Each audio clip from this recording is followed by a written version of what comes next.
Salut, c'est Clarisse de comédien.be, acteur.be. Le 7 juillet en début d'après-midi, nous avons eu la chance de rencontrer Emmanuel Roland du Centre du cinéma et de l'audiovisuel.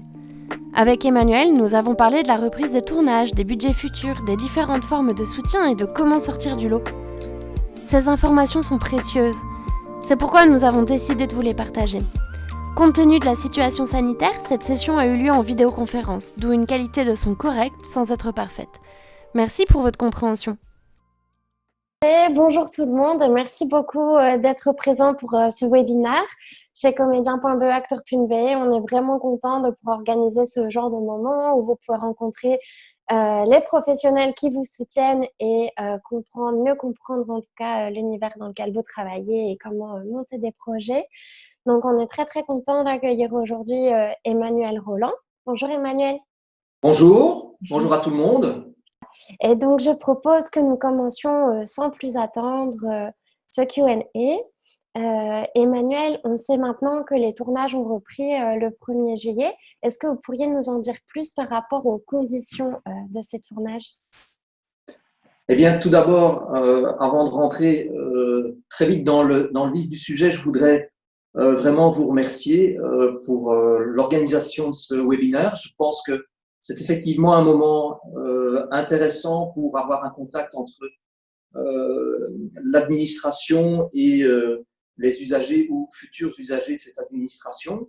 Alors, avant de répondre très concrètement à la question de la reprise des tournages, me semble-t-il en une minute ou deux de resituer un petit peu le centre du cinéma dans le paysage audiovisuel belge francophone. Donc, comme vous le savez, la Belgique est depuis longtemps un pays extrêmement compliqué et qui est organisé pour ce qui est du soutien au cinéma en trois plaques comme une lasagne, si vous le voulez. Le premier niveau est le niveau du fédéral, où existe une mesure dont vous avez déjà certainement entendu parler, qui est le fameux tax shelter, qui a permis vraiment de redynamiser le paysage audiovisuel belge depuis sa création en 2003.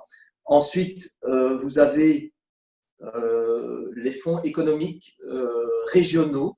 Donc, par exemple, pour la Wallonie, c'est Wallimage. Pour la région bruxelloise, le fonds s'appelle Screen Brussels et il y en a un en Flandre qui s'appelle Screen Flanders. Et l'idée est donc là d'avoir des fonds économiques qui interviennent lorsque le niveau de dépenses en région est suffisant. Et donc, c'est une compétence à ce moment-là non plus de l'État fédéral, mais de la région concernée. Enfin, il y a un troisième niveau de pouvoir et de compétences qui sont les communautés. Et là, pour faire court, il y a deux principales, il y en a trois parce qu'il y a une communauté germanophone mais qui n'a pas vraiment de centre du cinéma.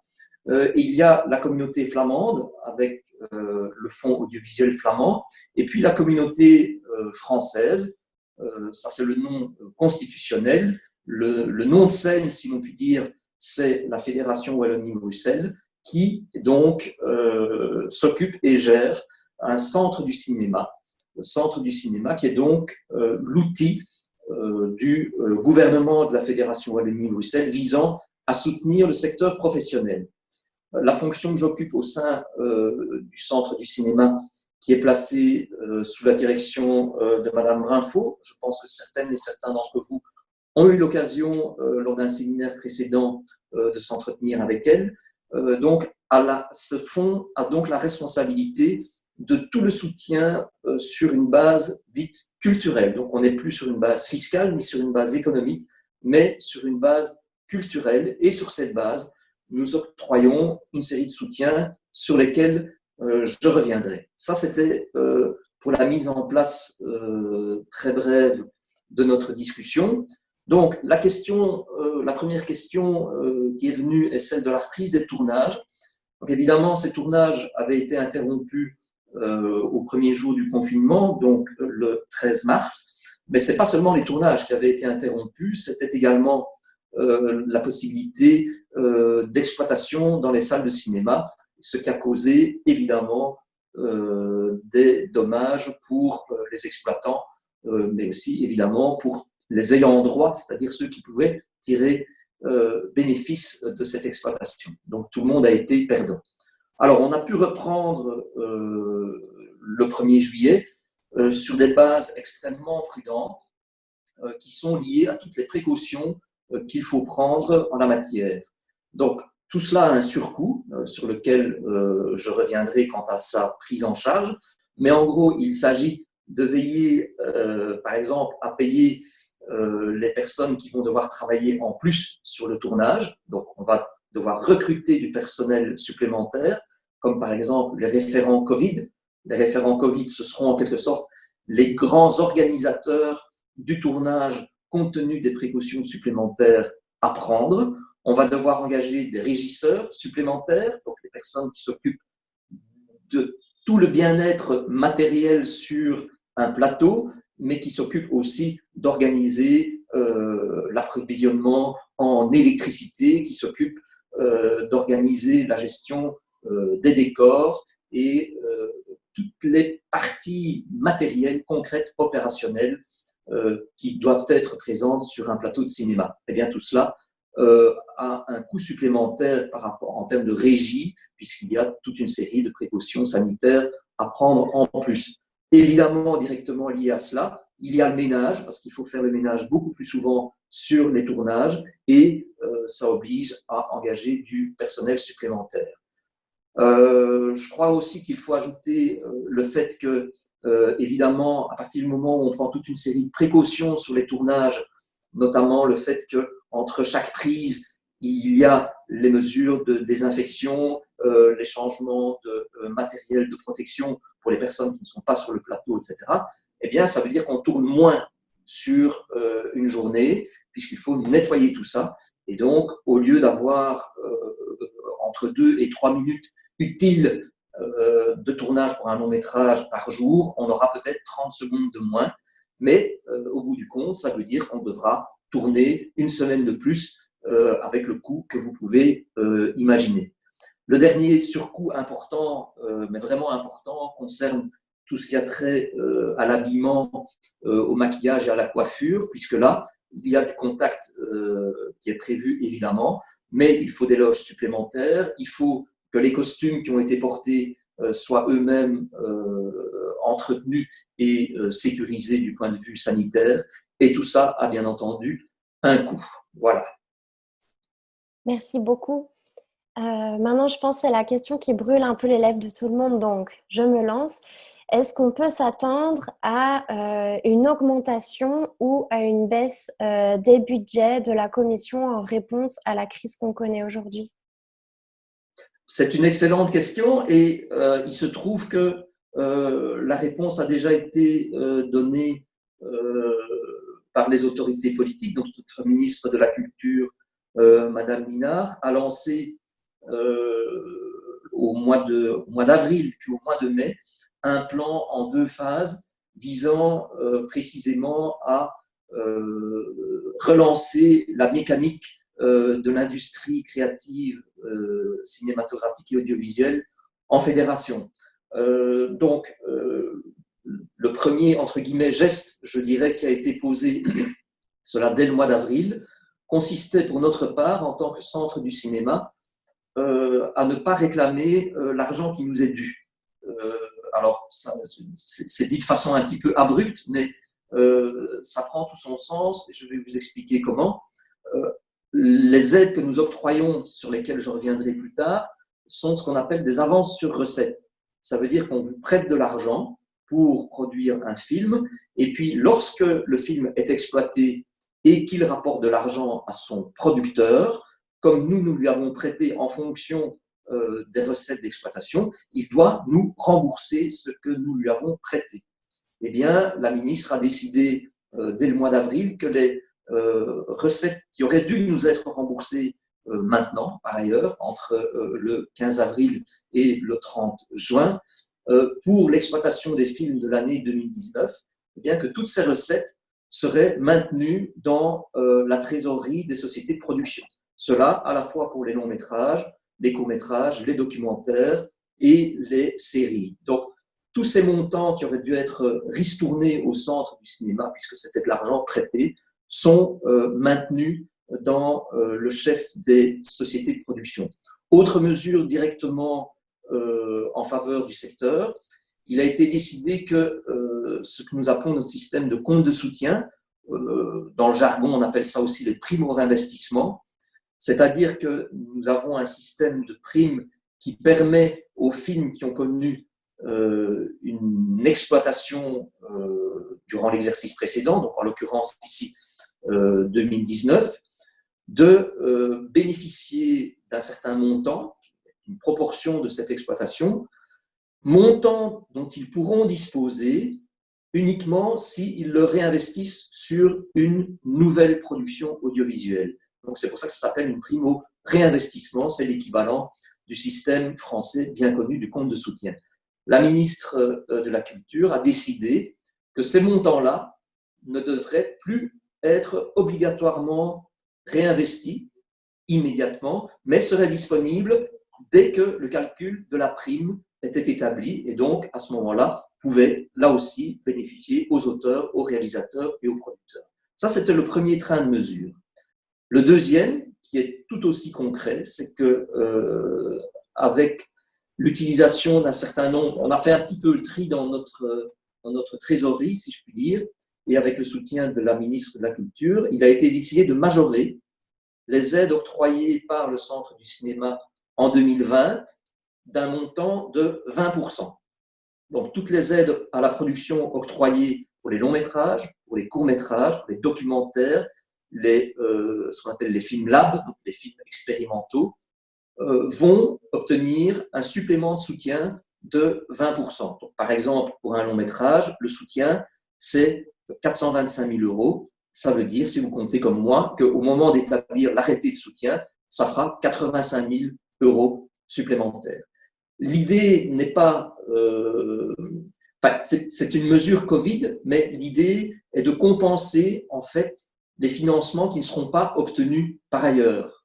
Donc, parce que l'on craint très très fort qu'en 2020 et 2021, on essaie de prolonger la mesure pour 2021, mais pour l'instant, elle est en vigueur cette année, il y aura très probablement une diminution des investissements de ce fameux tax shelter. Pourquoi ? Parce que le tax shelter est un investissement dans l'audiovisuel qui est réalisé par des entreprises qui font des bénéfices. Or, avec la crise qu'on connaît, le bénéfice des entreprises belges, qui sont donc taxées en Belgique, va probablement diminuer et donc les investissements vont diminuer malheureusement proportionnellement. Et donc, il a été décidé de majorer les aides de la Commission. Ça, c'était pour compenser l'absence de financement extérieur. Ensuite, il y a une autre série de mesures qui viennent d'être publiées, là c'est très très récent, et qui là concernent directement l'adaptation aux circonstances post-Covid. Et donc, à la fois pour des films d'initiative belge francophone, long métrage, court métrage, documentaire et film lab, il va y avoir, et pour les séries, pour tous les projets qui vont entamer leur tournage d'ici la fin du mois de décembre 2020, la fédération va intervenir dans une prise en charge partielle directement liée au surcoût Covid. Ça veut dire quoi ? Ça veut dire que le producteur qui, par exemple, a reçu une aide à la première session de mars et envisageait de tourner en juin, par exemple, dont le tournage est reporté et qu'il tourne à partir du mois de septembre, eh bien, il va devoir, par rapport aux précautions dont je vous ai parlé en début du séminaire, il va devoir assumer un certain surcoût avec l'engagement de personnel supplémentaire, les protections, mesures sanitaires. Et ce surcoût, nous allons en partie le prendre en charge. Donc, par exemple, pour un long métrage, ce sera à chaque fois une intervention maximum de 10% du budget du film, d'accord, avec un plafond. Pour le long métrage, ce sera 150 000 euros. Pour les séries, ce sera 100 000. De mémoire, mais je prends mon copion, comme ça, je ne vous dis pas de bêtises. Pour les documentaires, ce sera 15 000 euros maximum. Et pour les courts-métrages, 10 000 euros.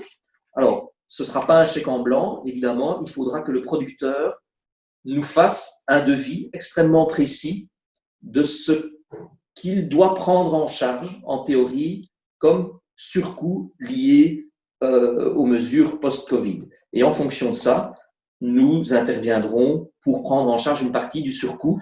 Et nous travaillons là de façon très liée, très directement, avec les fonds régionaux qui seraient sur les mêmes projets que nous et qui interviendraient en proportion pour apporter eux aussi leur pierre à l'édifice. Donc je pense qu'on peut dire qu'on n'est pas du tout dans une phase de diminution des soutiens, mais au contraire, alors c'est dans l'intérêt de tout le monde évidemment, puisqu'on veut que les projets se fassent, on est vraiment dans l'idée de soutenir au mieux la création dans ces temps difficiles.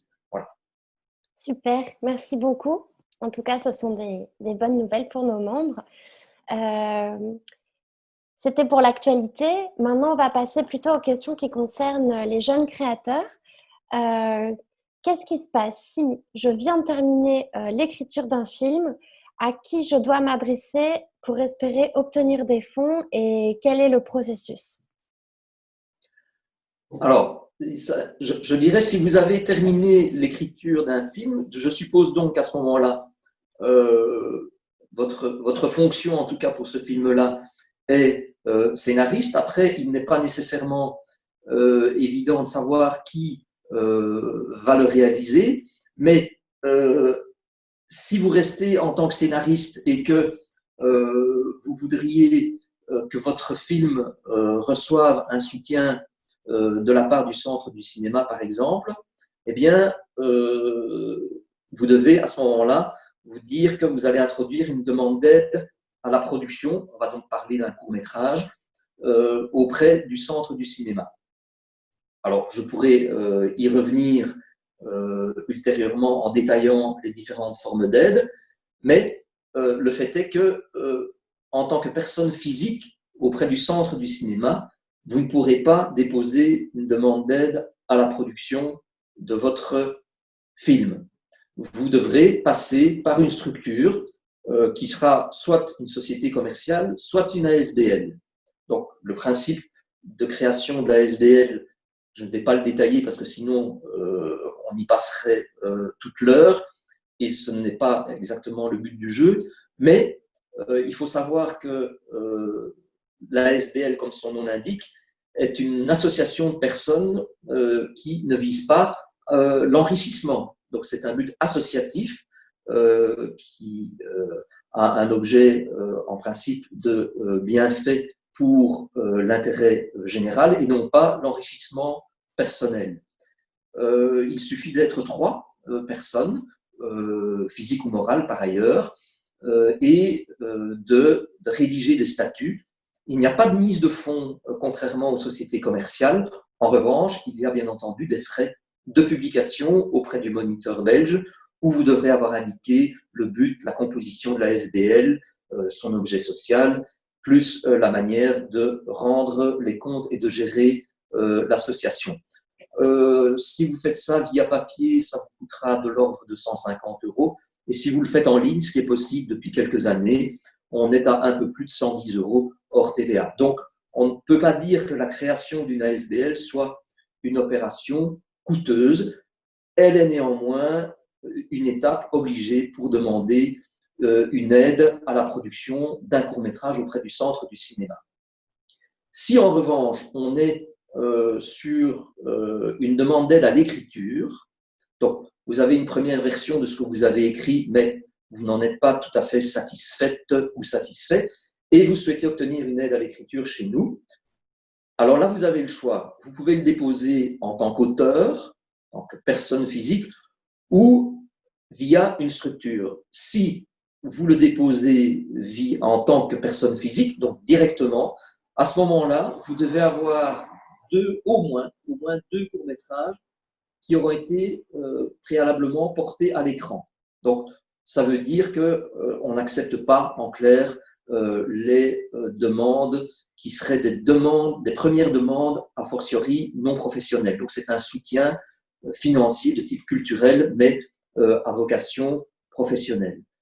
Si, en revanche, vous passez par un producteur, donc par une structure existante, à ce moment-là, vous n'avez pas cette obligation je dirais, de passé créatif derrière vous, parce que l'on considérera que le producteur vous aura fait confiance et prendra, lui, le risque de vous aider à développer le projet qui serait un projet partant depuis le tout début. Et donc, il serait à ce moment-là vraiment avec vous à l'initiative du projet. Voilà pour les aides à l'écriture et les aides à la production. Alors, il y avait en lien le fait de comment aborder les producteurs. Je ne sais pas si...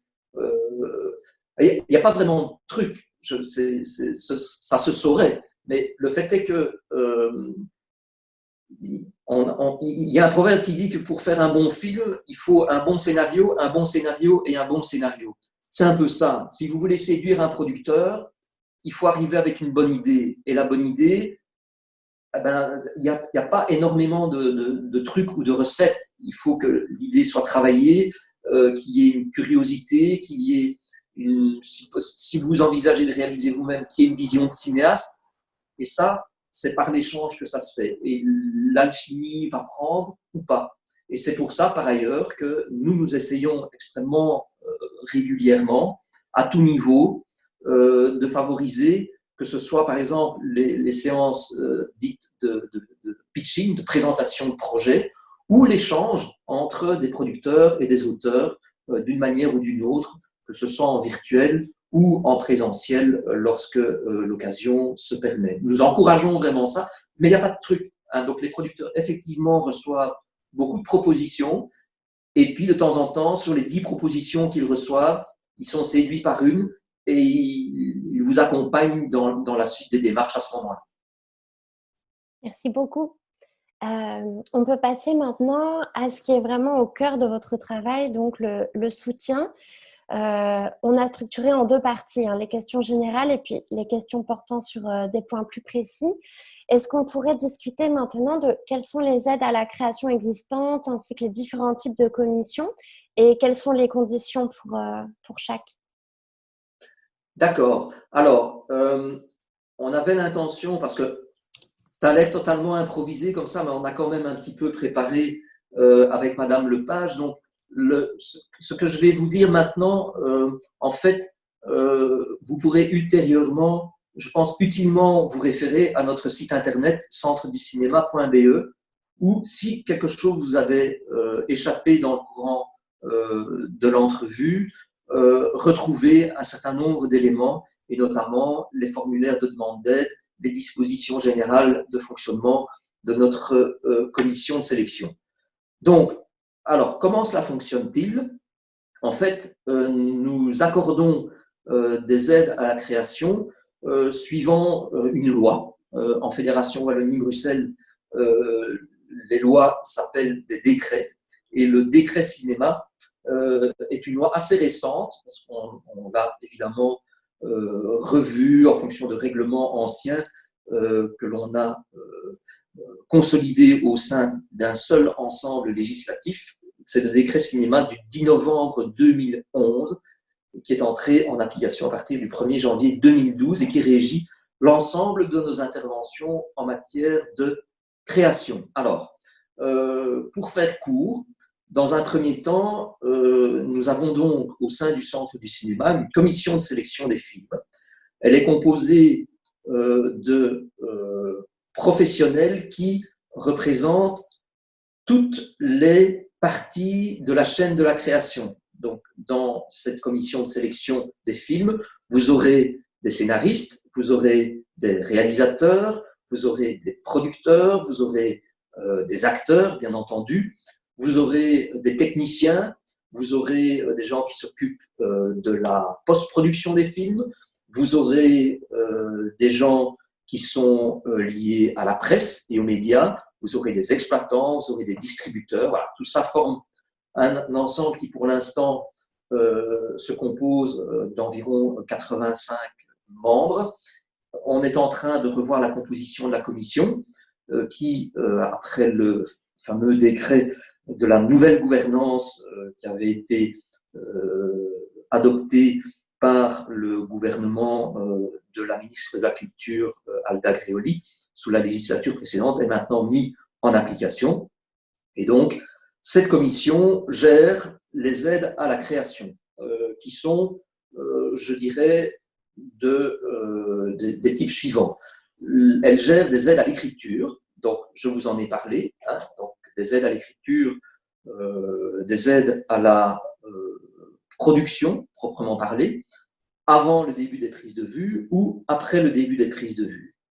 Donc ça, c'est pour la commission, qui va donc gérer des aides pour les longs métrages, pour les courts métrages, pour les documentaires, mais aussi pour les films expérimentaux que nous appelons Film Lab. Alors, il y a un certain nombre de différences dans les aides. Par exemple, les aides à l'écriture sont des subventions. Donc, elles ne sont pas, contrairement aux aides à la production, remboursables. La seule chose que vous devrez apporter après avoir travaillé, c'est-à-dire après avoir écrit votre scénario, c'est le scénario, évidemment.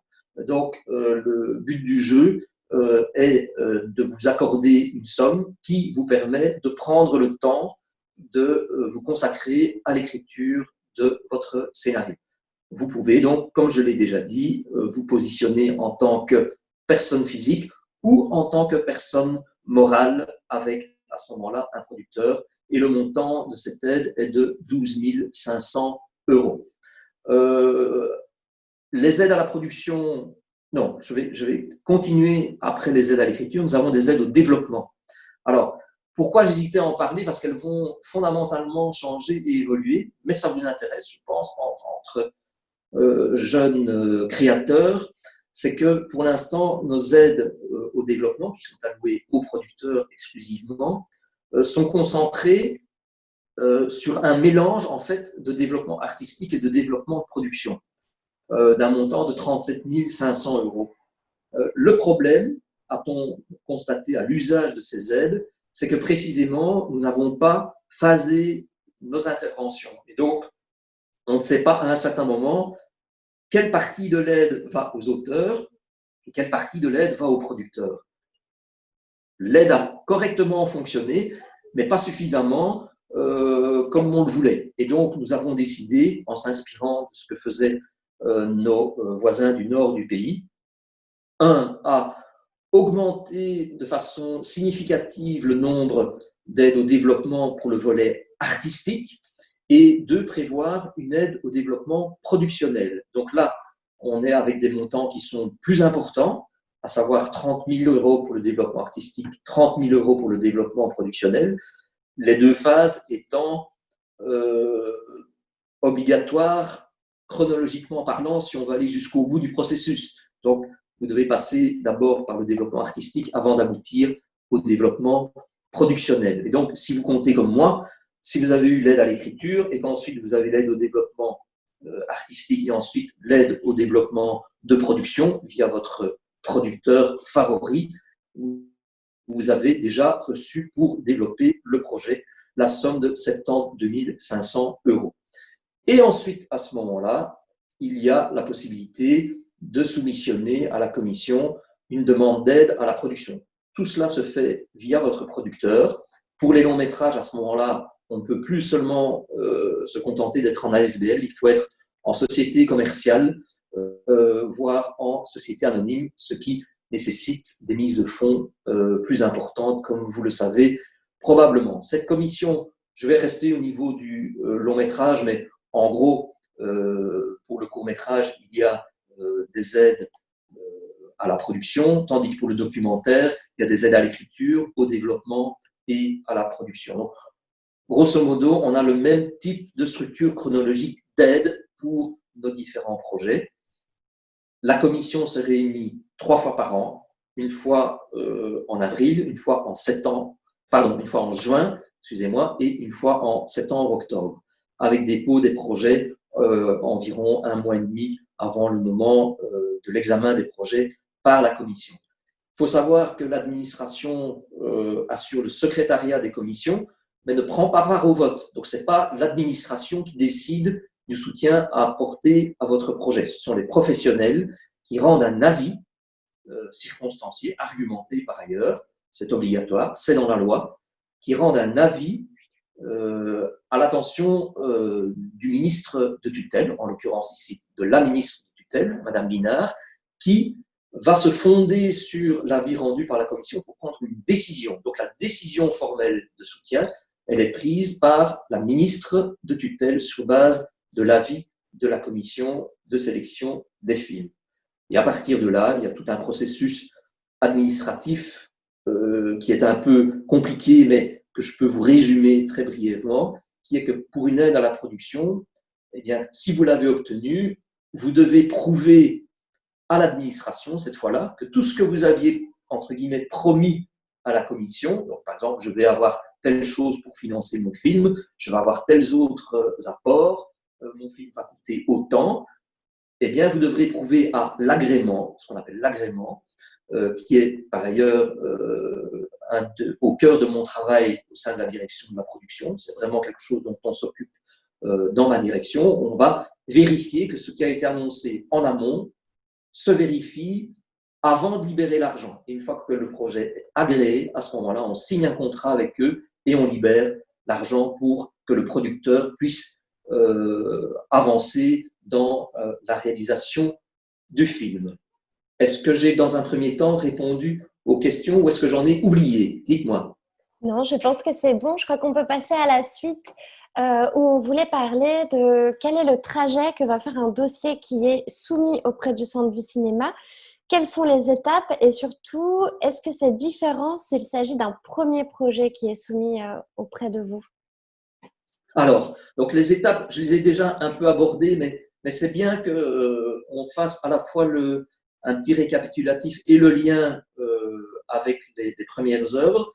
Donc, il faut savoir qu'il y a vraiment une volonté politique absolument claire de soutenir prioritairement la jeune création. Donc, très schématiquement, ça peut un petit peu varier en fonction des demandes notamment, mais très schématiquement, la moitié environ des moyens du Centre du cinéma pour soutenir la création sont réservés aux premières œuvres. Donc, aux premières aides à la production de courts-métrages, de documentaires, de longs-métrages, aux écritures aussi. Donc, c'est ce qu'on appelle le premier collège, donc les œuvres, entre guillemets, de débutants, ou en tout cas de néo-professionnels, sont la moitié à peu près de notre budget est réservé aux premières œuvres, ce qui est donc évidemment un geste politique extrêmement fort visant à favoriser le renouvellement, la jeune création et surtout aussi la diversité de celle-ci pour que, contrairement à certaines idées reçues, les aides aillent toujours au même. Ce n'est pas du tout le cas d'ailleurs. Statistiquement, nous publions notre bilan d'intervention et il est chiffre à l'appui et publié par ailleurs chaque année, bien montrer que la moitié de notre budget va à des premières œuvres et que même pour les œuvres suivantes, il y a une réelle diversité d'interventions. Ça, c'était pour revenir sur certaines allégations d'un magazine d'information récemment passé à la télévision. Mais c'était une fin de parenthèse. Donc, les étapes, quelles sont-elles? Donc, vous déposez votre projet à la commission de sélection des films en personne physique ou en personne morale. Et donc, il y a 3 dates fixes de dépôt. Donc, par exemple, pour la session de mars, le dépôt est à la mi-janvier. Et donc, il va y avoir un dépôt à la fois sous format électronique et une version sous format papier. Pour l'instant, avec le Covid, on est même passé à un dépôt entièrement électronique et il est fort possible que l'on tire parti des leçons nécessaires pour passer au dépôt tout électronique. Mais par exemple, les étapes ultérieures, là, on a aussi tiré parti des conséquences de l'obligation de confinement et donc la procédure d'agrément, l'élaboration des contrats, l'envoi des déclarations de créances, donc les chèques, si vous voulez, tout ça se fait par voie électronique, alors que nous avions, comme dans toute administration qui se respecte, un vrai amour du papier jusqu'à présent. On a essayé de tirer parti des contraintes pour nous moderniser. Dépôt auprès de la commission, instruction du dossier de leur recevabilité par le secrétariat, examen après étude des dossiers. Il faut savoir que une réunion de la commission, c'est entre 160 et 180 dépôts. Donc, l'analyse de ces dossiers ne se fait pas en 2 jours, évidemment. Et donc, avant d'arriver à la réunion de la commission où on décide, où on rend son avis, il faut avoir étudié les dossiers, bien entendu. Donc, il se passe 1 mois et demi à peu près pour que l'on puisse réunir la commission qui va rendre son avis en mars. Et après ça, cet avis va être rédigé et la motivation administrative, ce qu'on appelle la motivation administrative, va être envoyée à la ministre pour qu'elle puisse prendre sa décision en toute connaissance de cause et dans le respect réglementaire, bien entendu. Après cela, donc, il y a ce qu'on appelle une promesse d'aide qui est signifiée par l'administration après la décision de la ministre. Nous recevons à ce moment-là une instruction ministérielle qui nous dit voilà, j'ai décidé d'accorder telle aide à tel projet, veuillez mettre en œuvre la suite du processus. Qui est quoi? C'est ce dont je vous ai parlé. À partir du moment où le producteur bénéficiaire a reçu la notification de sa promesse d'aide, il a un délai de 36 mois pour obtenir ce qu'on appelle l'agrément définitif du département. Ça se fait en 2 phases. Il y a un agrément dit provisoire au bout de 18 mois et un agrément définitif au bout de 36 mois. Ça peut aller beaucoup plus vite, c'est un délai maximal.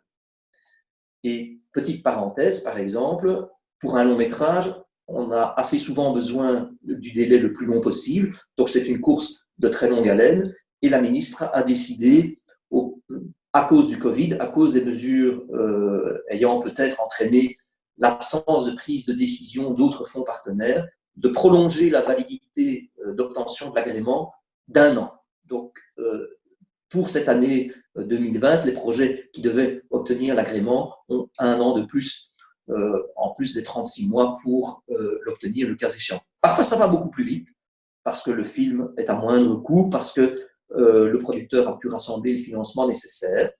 Et une fois l'agrément obtenu, eh bien, nous procédons à la signature du contrat et nous libérons les montants par tranche. Donc, il y en a une première tranche pour un court-métrage, par exemple, une première tranche à la signature du contrat, 50% de l'aide, 40% au premier jour de tournage effectif du film et 10% à la clôture des comptes de production et remise de la copie standard du film au centre du cinéma. Voilà en gros comment ça se passe pour un soutien à la production chez nous. Merci beaucoup. Le temps est passé très très vite.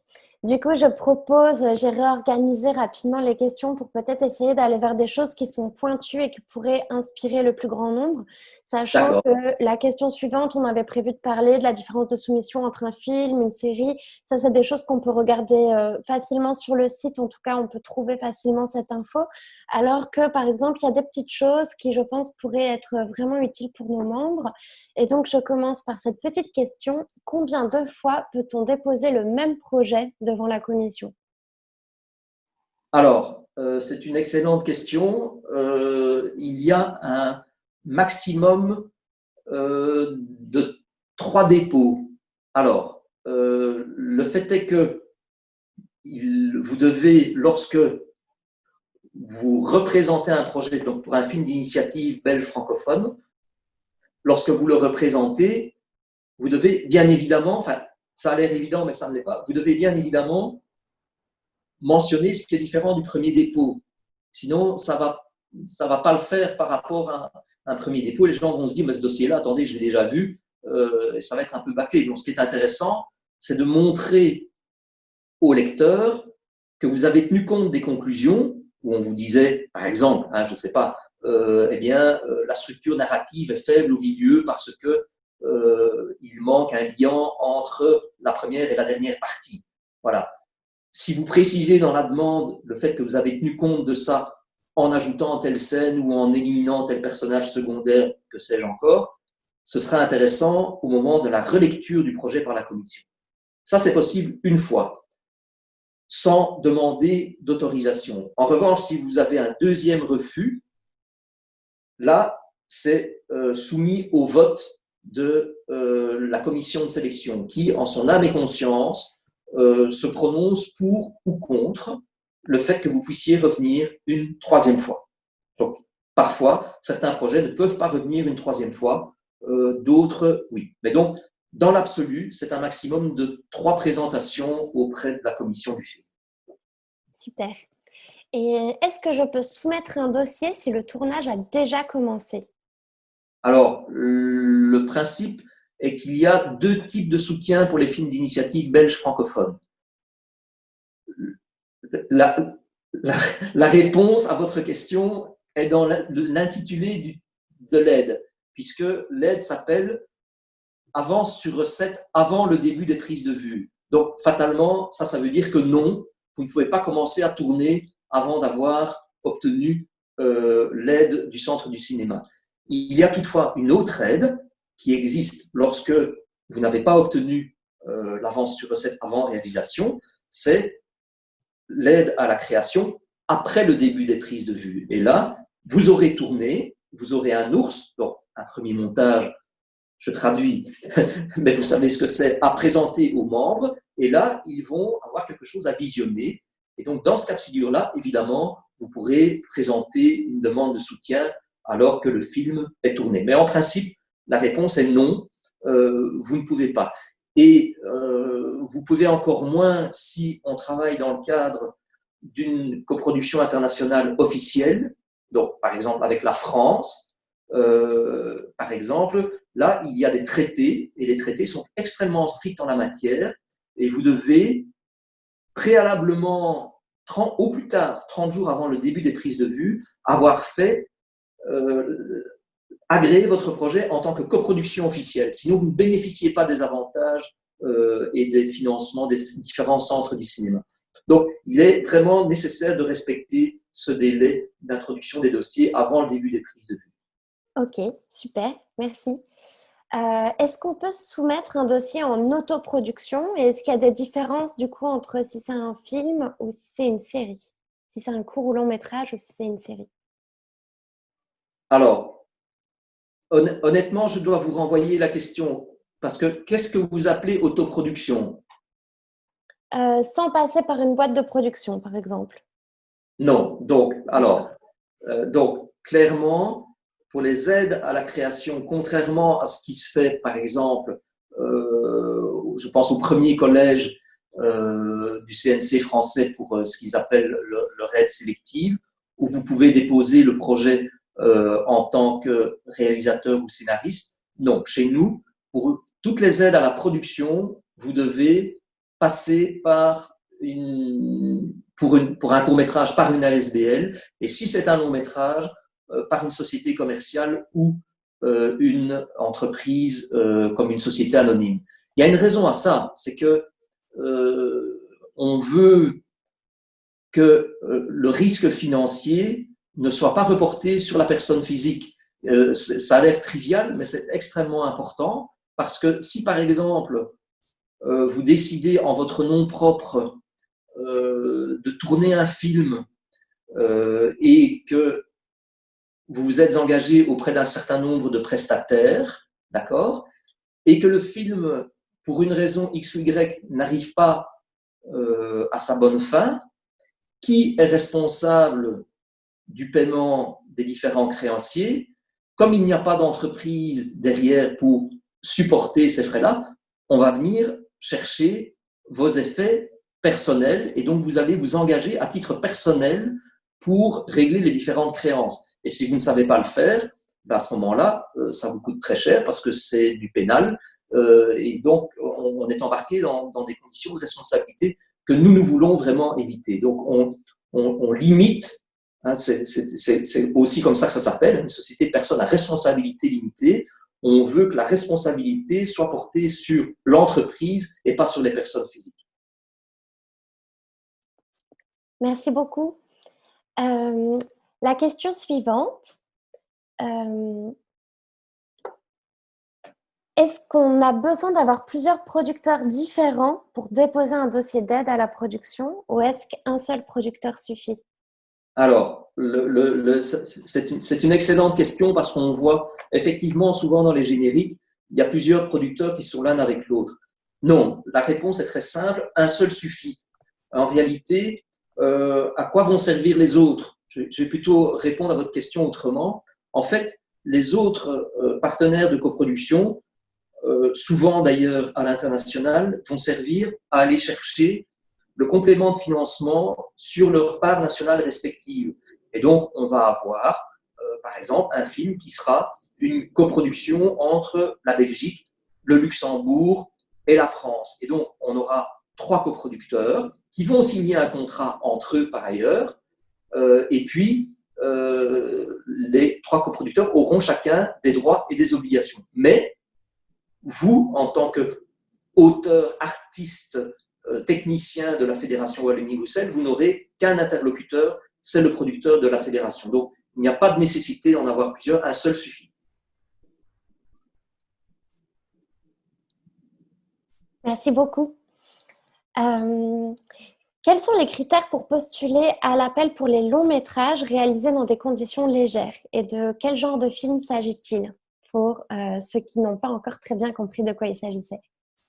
Alors, le fait est que ce n'est pas géré directement par la commission de sélection des films, ce sont des appels à projets et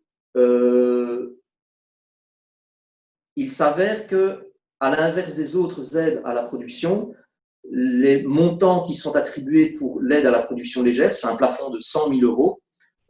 La première chose qui est différente, c'est que ce sont des subventions. La deuxième chose qui est différente, c'est que le délai pour la réalisation de l'œuvre est beaucoup plus court.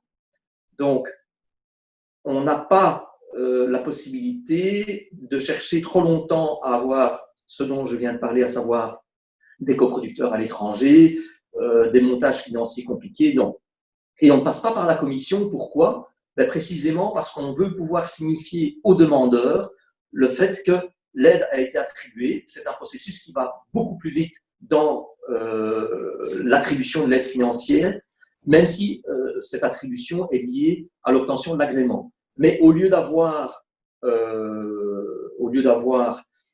les 3 ans pour l'obtenir, le délai pour obtenir l'agrément est beaucoup plus court et le délai pour achever la réalisation de l'œuvre est beaucoup plus court également. Donc, on a à chaque fois un délai qui est restreint à la fois en termes d'agrément et en termes de réalisation concrète de la production.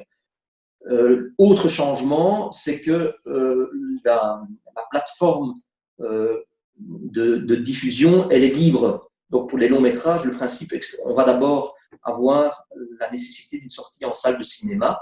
Pour la production légère, c'est pas vrai. Si vous décidez que le film va dans un premier temps être montré sur une plateforme en non linéaire, eh bien, tant mieux. Par ailleurs, de cette sorte-là, on veut désacraliser le principe d'attendre, d'obtenir une fenêtre dans les sorties. Et vous savez comme moi que c'est parfois extrêmement compliqué de se dire qu'on sort entre un Disney, un Marvel et les blockbusters de la rentrée. Et donc, alors on se retrouve coincé. La sortie du film est retardée de plusieurs mois et c'est très coûteux en termes de promotion. Donc, on a voulu un système où le processus d'écriture devait être adapté à la rapidité de cette écriture. Donc, on demande des écritures nouvelles avec une souplesse dans le format et de production et de diffusion. Ce n'est plus un prêt, c'est une subvention. Les délais de concrétisation du projet sont raccourcis. On peut avoir des démarches qui sont audacieuses et différentes en termes d'écriture. C'est ce qu'on recherche aussi. Voilà. Et donc, il y a une chose qui est extrêmement importante à retenir, c'est que low budget ne signifie absolument pas, ça on y tient beaucoup, ne signifie pas que l'on ne va pas payer les gens. C'est au contraire, on doit respecter de façon extrêmement stricte, évidemment, les règles en matière d'emploi et donc rémunérer les gens en fonction des prestations effectuées.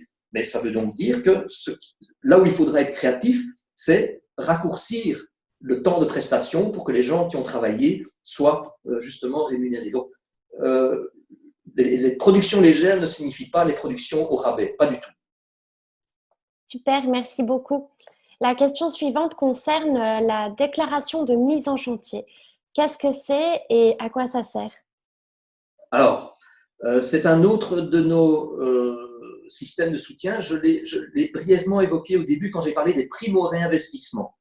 Donc, les primo-réinvestissements, pour rappel, qu'est-ce que c'est? Eh bien, c'est un système où vous allez bénéficier d'une subvention pour un film qui aura réalisé des recettes en termes d'exploitation et de diffusion. Alors, cette exploitation, ce sera en salle, mais aussi, enfin, salle commerciale, mais aussi les salles non commerciales, mais reconnues par la Fédération Wallonie-Bruxelles, donc les salles des centres culturels, les diffusions en bibliothèque, en musée, les centres culturels. Et ça fait donc, si on met toutes ces salles potentielles reconnues en fédération, il y a environ 900 lieux de diffusion potentiellement reconnus pour nos films. Donc, l'exploitation en salle, la diffusion en télévision ou sur les plateformes, ainsi que, moyennant, enfin, le système, le calcul est un petit peu plus compliqué, mais vous pouvez aussi bénéficier des primes en fonction des sélections en festival. Il y a une fameuse et savante formule qui permet de calculer le montant de la prime et ensuite de bénéficier de cette prime lorsque vous allez réinvestir sur le projet suivant. D'accord? Mais pour pouvoir prétendre bénéficier de cette prime, vous devez inscrire votre projet en amont auprès du centre du cinéma, impérativement au plus tard 30 jours avant le début des prises de vue. Et cette inscription s'appelle une déclaration de mise en chantier. Merci beaucoup. J'espère qu'on va avoir le temps de finir les deux dernières questions. Donc, je vais aller vite. De quelle façon le Centre du cinéma distingue les projets qui vont être bilingues, néerlandophones ou francophones? Par exemple, si le chef opérateur est néerlandophone mais que les comédiens sont francophones, dans quelle case on va rentrer? Alors, là, on est face à ce qu'on appelle notre fameuse grille critères culturels et le principe est assez simple. En fait, d'une part, nous soutenons les projets en les considérant comme d'initiatives belges francophones si un certain nombre de postes sont occupés par des gens qui sont engagés sous contrat belge avec des dépenses belges. Et il est clair que comme le critère de la langue est un des critères fondamentaux, autorisés d'ailleurs par l'Europe en tant que distinction culturelle des soutiens des autres pays, évidemment, nous accordons une importance significative à la langue de tournage de nos films. Cela ne veut pas dire, par ailleurs, que nous n'accorderons pas de soutien à des films que nous considérerons d'initiative belge francophone s'ils sont tournés dans une autre langue que le français. C'est possible parce qu'il peut y avoir des conditions dérogatoires admises par la ministre de tutelle, par exemple celle d'avoir un casting international tout en respectant la grille critères culturels qui fait que le tournage aura lieu en anglais. Je prends par exemple le film de Jacob van der Mael, Mr. Nobody, qui avait dans ses rôles principaux eh bien, deux rôles anglo-saxons, enfin, en tout cas, ne parlant pas le français, et la langue de tournage du film n'était pas de façon majoritaire le français. Néanmoins, moyennant la dérogation, nous avons dérogé à ce critère de la langue pour pouvoir soutenir le projet comme film d'initiative belge francophone parce qu'il présentait néanmoins, malgré le non-respect de ce critère-là, un intérêt culturel suffisant pour la communauté française pour que nous puissions le valoriser comme tel. Et je terminerai la réponse à cette question par le fait que nous avons par ailleurs un fonds spécifique de soutien pour des projets qui sont initiés par la communauté flamande. Donc, nous avons un fonds pour les longs métrages et nous en avons un autre pour les documentaires. Ce qui veut dire, pour être très concret et très court, que nous intervenons à raison de 4 projets de longs métrages par an, financés majoritairement par la Flandre. Et nous mettons 4 fois 112 500 € dans ces films-là. Et donc, c'est un montant qui est quand même pas négligeable. Et les films sont d'initiative flamande et donc tournés, par des cas, en néerlandais ou en anglais s'ils accordent eux-mêmes la dérogation. Et à l'inverse, la communauté flamande, donc le Fonds audiovisuel flamand, intervient sur 4 films d'initiative belge francophone par an. Et on fait la même chose avec le documentaire. Ce qui veut dire que nous travaillons vraiment en bonne entente en matière de langue de tournage et de travail avec nos homologues flamands. On tient beaucoup à ces 2 fonds croisés. Super, c'est une excellente nouvelle aussi parce que notre projet est bilingue, donc évidemment, nous sommes suivis par les 2 communautés. Et alors, en 2 minutes, pour la dernière question que je trouve aussi importante, quelle astuce vous donneriez à nos membres qui vous aident, vous aussi, en tant que commission, dans la rédaction du dossier? Quelles sont les bonnes pratiques? Quelles sont les erreurs à éviter pour que ce soit plus lisible et plus facile pour vous et pour encourager nos membres à vous contacter? Alors, j'ai en partie déjà répondu précédemment à cette question par rapport à la séduction du producteur. Il faut se rendre compte que un jury artistique, de toute manière, à la fin, ce sera objectif parce qu'on va mettre ensemble un certain nombre de personnes et donc les subjectivités vont s'additionner, mais ça reste un jeu de séduction. Et donc, en termes artistiques, la séduction, c'est quoi? Vous devez éveiller la curiosité de votre lecteur. Et donc, moi, je dis toujours qu'il vaut mieux une idée qui accroche quelqu'un en quelques lignes plutôt qu'un long développement ennuyeux au possible et au bout de 5 pages, votre lecteur sera perdu dans la structure, ne trouvera plus le fil conducteur. Voilà. Donc, moi, je pense que le point essentiel pour éveiller l'attention d'un producteur ou d'un lecteur, c'est susciter sa curiosité, le surprendre avec une idée a priori novatrice, et aussi, parce qu'on parle de cinéma, ne jamais l'oublier, mais vraiment ne jamais l'oublier, le scénario n'est pas une fin en soi. Le scénario, c'est destiné à être filmé. Et donc, une des pièces essentielles d'un scénario, c'est qu'il y ait une vision derrière, que vous apportiez une vision de cinéaste derrière ce que vous écrivez. Parce que si vous écrivez un scénario comme un roman, c'est raté. Il faut jamais oublier qu'un scénario est un outil technique qui sert de base à une réalisation. Et donc, cet outil doit être agrémenté dès la note d'intention par la vision de cinéma que vous avez. Merci beaucoup. Je vois dans le chat que malheureusement, certaines personnes auraient voulu poser plus de questions, mais notre entretien va s'achever d'ici quelques minutes. Où est-ce qu'on peut vous retrouver, vous contacter ou trouver des informations si jamais on reste un petit peu sur sa faim? Bon, alors, tout d'abord, encore tous mes remerciements pour m'avoir accueilli aujourd'hui. C'était vraiment extrêmement agréable de passer cette heure avec vous. Alors, le plus simple, c'est la référence du site du Centre du cinéma. Donc, en un mot, sans accent, centreducinéma.be. Dans la rubrique production, donc il y a un certain nombre de missions et dans la rubrique production, j'y vais en même temps que vous, voilà. Vous avez toutes les aides qui sont allouées, les aides au long métrage, au court métrage, au documentaire, au film lab, l'agrément, qu'est-ce que c'est, le tutorat, le tax shelter et le fonds série.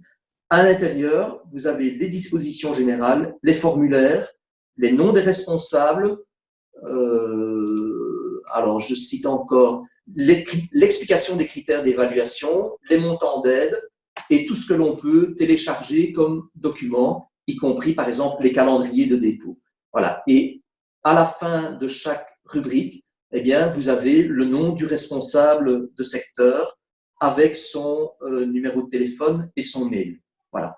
Par ailleurs, si vos membres ont encore des questions, moi c'est assez facile. Toutes mes références sont également se trouvent dans la rubrique production, bien entendu, puisque elle dépend de ma direction.